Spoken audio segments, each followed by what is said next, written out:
எல்லாருக்கும் நமஸ்காரம். இன்னைக்கு 8வது பாட்டு, திருப்பள்ளி எழுச்சியில் 8வது பாட்டு சொல்கிறேன், கேட்டுக்கோ.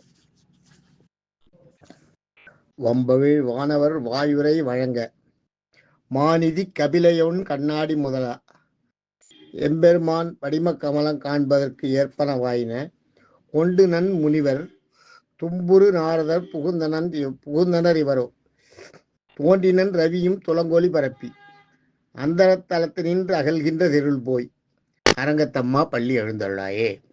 இது 8வது பாட்டு. இதை பாடும்போது எப்படி பாடணும்னா, வம்பவிழ்வானவர் வாயுரை வழங்க, மாநிதி கபிலையொன் கண்ணாடி முதலா, எம்பெருமான் படிமக்கமலம் காண்பதற்கேற்பன வாயின, கொண்டு நன் முனிவரும் தும்புரு நாரதர் புகுந்தனர் இவரோ, தோன்றி நின்றவியும் துளங்கொலி பரப்பி, அந்த தளத்தில் நின்று அகல்கின்ற திரள் போய், அரங்கத்தம்மா பள்ளி எழுந்தருளாயே. இது பாட்டு. இந்த பாட்டில் முதல்ல இப்போ நம்ம பொருளை பார்ப்போம். வம்பவிழ் வானவர். வம்புன்னா தேவையில்லாத பேச்சு, தெரியும், நம்மளுக்கு தெரியும் இல்லையா? வம்பு அவிழ்னா அதை விட்டாங்களாம், அவுத்து விட்டாங்களாம். அந்த வம்பை, தேவையில்லாத பேச்சை அவுத்து விட்டாங்கன்னு அர்த்தம். அது வம்பவிழ் வானவர். வம்பை வாயில் அவுத்து விட்டுருக்காங்கன்னு அர்த்தம் இல்லை. வம்பவிழ் வானவர்னா தேவையில்லாத பேச்சை விட்டுட்டாங்க அப்படின்னு அர்த்தம். தேவையில்லாத பேச்சை விட்டுட்ட வானவர்கள், தேவர்கள். தேவையில்லாத பேச்செல்லாம் பேசலையா அந்த இடத்துல. பெருமாளை எழுப்பணும், பெருமாளை பார்க்கணும், பெருமாள் கண்ணு முடிச்சு வெளியில் உட்கார்றதை பார்க்கணுன்னு அதே குறியில் வந்திருக்காங்களாம். அதான் வம்பவிழ் வானவர் வாயுரை வழங்க. அதனால தான் இன்றைக்கி கோயிலுக்கெல்லாம் போனோம்னா பேசக்கூடாதுன்னு வாங்க பாருங்க. அதுதான் வம்பவிழ் வானவர் வாயுரை வழங்க. தேவையில்லாத பேச்சுக்களை விட்ட தேவர்கள்லாம் ஒன்றா சேர்த்துட்டாங்களாம். வாயுரை வழங்க, வம்பவிழ் வானவர் வாயுரை வழங்கன்னா வாயால் பாடுறாங்களாம். அவங்க பாட்டு பாடி எழுப்புறாங்களாம் பெருமாளை. அது வாயுரை வழங்க. மாநிதி, மாநிதின்றது சங்கநிதி, பதுமநிதி, இது குபேரனுடைய 2 நிதிகள். அவங்கெல்லாம் வந்துட்டாங்களாம். மாநிதி கபிலை, கபிலைனா காமதேனு, ஞாபகம் வச்சுங்க. சங்கநிதி பதுமநிதியும் வந்துட்டான். ஒன்றுனா வந்ததெல்லாம் சொல்லியிருக்காங்க பெருமாளை பார்க்கறதுக்காக. பெருமாள் எழுந்திருக்கிறத, எழுந்து வெளியில் உட்கார்றதை பார்க்கறதுக்காக.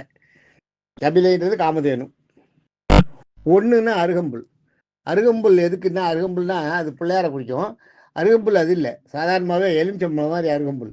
அந்த காலத்தில் அருகம்புல்ல அது மாதிரி யூஸ் பண்ணியிருக்காங்க. எலுமிச்சம்பழம் ஒரு வெற்றியின் சின்னமாக, ஒரு இதுக்கு அடையாளமாக, சந்திப்பின் அடையாளமாக கொடுப்பாங்க. பெரிய மனிதர்கள்லாம், அதாவது விலை மதிப்பு இல்லாதது அதெல்லாம். அதுக்கெல்லாம் ஒரு ரேட்டாக ஃபிக்ஸ் பண்ணலாம் முடியாது. பெரிய பெரிய ஆளுகளை சந்திக்க போகும்போது பார்த்தீங்கன்னா எலுமிச்சம்பழம் கொண்டு கொடுப்பாங்க கையில். அதான், அவ்வளோதான். அது எலுமிச்சம்பழம் என்னமோ சின்ன இதுதான், பட் அதுக்கு வேல்யூன்றது ஜாஸ்தி அந்த இடத்துல. அது மாதிரி அருகம்புல், அந்த காலத்தில் அருகம்புல் அந்த மாதிரி பிள்ளையார் வந்ததாவது இந்த இடத்துல அர்த்தமாகும்.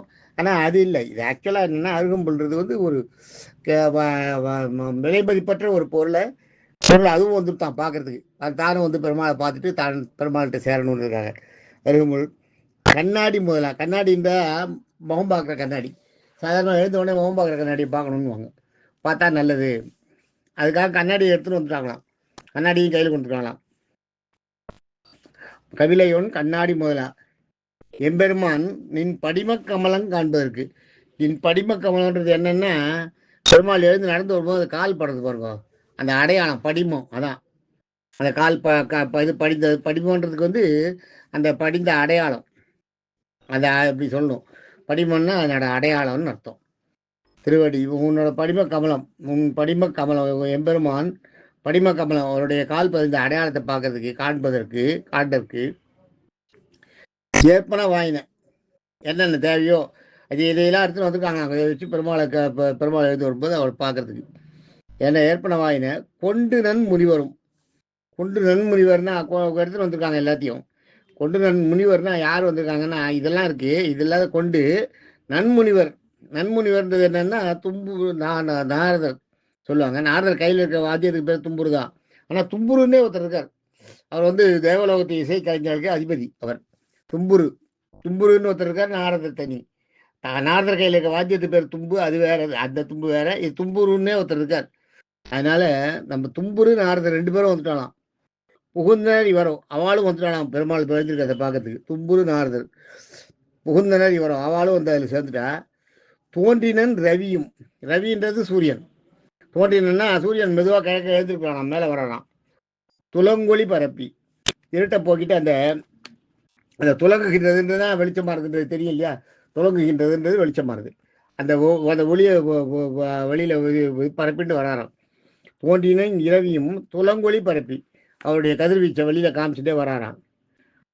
அதனால என்ன ஆகுதுன்னா, அதனோட பலன் என்னன்னா, அவர் அது மாதிரி வர்றதுனால என்ன ஆகுதுன்னா, அந்தரத்தலன்றது ஆகாயம்.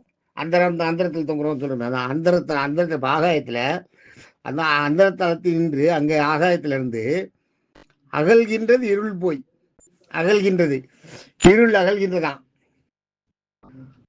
இருள் போதான். அதுதான் அகல்கின்றது இருள் போயின்ற செயல் நடக்கிறதா அகல்கின்றதான்.